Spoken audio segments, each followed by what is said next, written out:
name is Joshua Adam McCracken. Some of you know me as Deadly Kodak. I'm a journalist in Augusta, Georgia, and I'm also an AIDS patient. I'm creating this video in response to some speculation that's been on the internet since publication of one of my articles in March. I wrote a piece called Smoking Your Meds and Appeared in the Metropolitan Spirit, and it was an argument for legalizing medical marijuana for AIDS patients from the perspective of an AIDS patient. And since that article came out, it was linked to from the Second Life Herald, which is owned by author Peter J. Ludlow. And Ludlow, I used to write for the Second Life Herald. Ludlow, in their comment section, a woman named Catherine Fitzpatrick, who uses the alias Prokofy Neva. Fitzpatrick revealed her own identity when an article was published in Wired magazine about a year ago. It was written by Julia Bill. She's supposedly a Russian translator of former United Nations or something like that.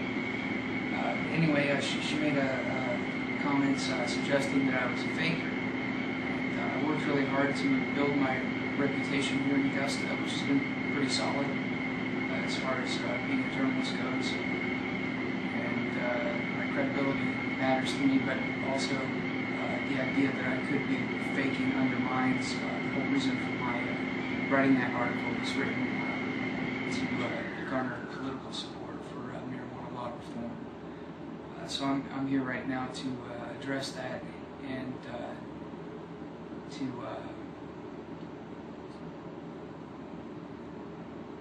basically to prove my diagnosis to the extent possible on the internet. And we're going to start with a couple forms of ID. You've already seen my driver's license. Here's my press pass for the Metro Spirit. It's a crappy picture. But, here there's an incision from March 3rd where I had a biopsy. Can you zoom in on that? You got it? Mm-hmm. All right.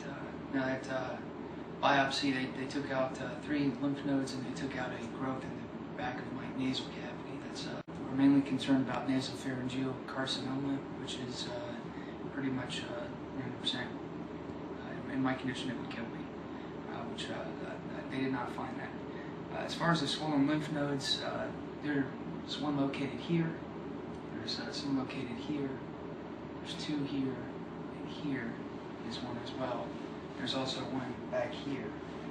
It doesn't really matter how swollen they are, they're not actually visible. They're underneath the skin, so when they swell, your skin stretches with it.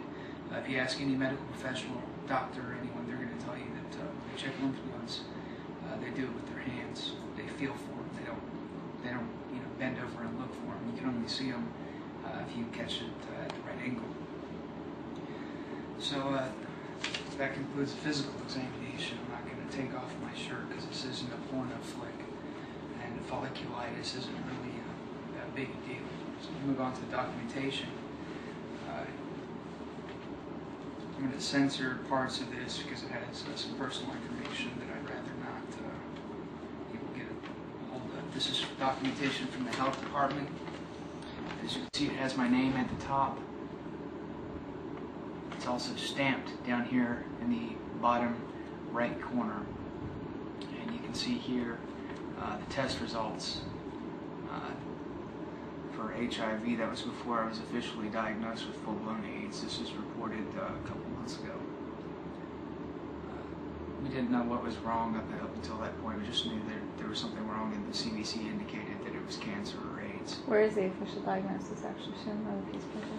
Well, this is the HIV diagnosis. The actual AIDS diagnosis, they don't actually call it AIDS anymore. They call it a symptomatic HIV infection. In mainstream media, most people still call it AIDS, but the doctors at the Retroviral Disease Program are trying to get away from that. Now, hold on just a second. Here is a bottle of a triplet covering my address up on that was on here. A triplet. You can get that clearly. It's got my name and it's also got the word triplet on it. It is antiretroviral medication and costs me between $3,000 and $7,000 for a 30-day supply. You can't really fake this. It'd just be too expensive to bother. As you can see, this is an antibiotic. It's actually, if you look right here, it says generic for Septra DS. Septra is prescribed when your T helper cell count drops below 200. The average person's T helper cell count is 1,500. When it is below 200, they give AIDS patients Septra. The reason that they do that is it's prophylactic or preventative therapy, actually, to prevent pneumocytosis, which is a type of pneumonia that affects people with autoimmune diseases. Pneumocytosis, the spores are in the air. They're around everywhere. They just don't affect people with a normal immune system. But someone with an autoimmune disease will contract pneumocytosis, and they will usually die from it. It's still got a very high mortality rate.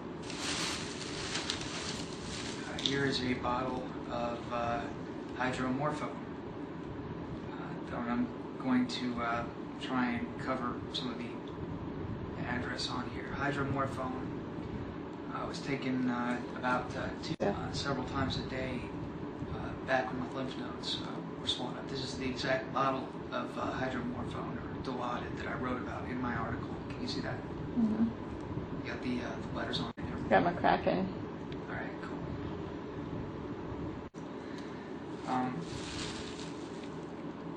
Business cards for appointments for the disease management program or the retroviral disease program. They're both basically the same thing. Get those? Mm-hmm. And here's the card of Lisa K. Sullivan. She's the RN and RVD program coordinator. Here's a stack of medical bills for February and March this year. As you can see, they have my name up there at the top. See that? Get it? Mm-hmm.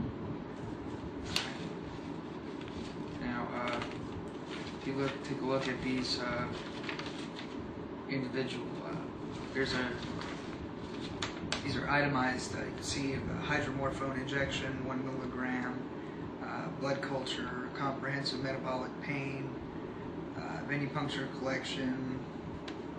I have no idea what the majority of these are, but this is pretty much routine stuff for me. And this is actually, this bill, this is just one of several from the same month. This is $4,066 is what it totals at. You're talking about pretty expensive ruse here. Hold on. Got it? Yeah. Now, here's a bill from G Enzyme. I had never heard of them before. They were responsible, if you look on here, it's chromosome analysis, solid tumor, lymph node. I have no idea what the rest of that crap says. But this is the actual bill for when they took the lymph nodes out for the biopsy. Apparently, this is a company that did that. It totals at $1,100. And here's more bills. University Hospital, which, by the way, is not attached to a university. I don't know why they call it University Hospital, but this is Georgia. So.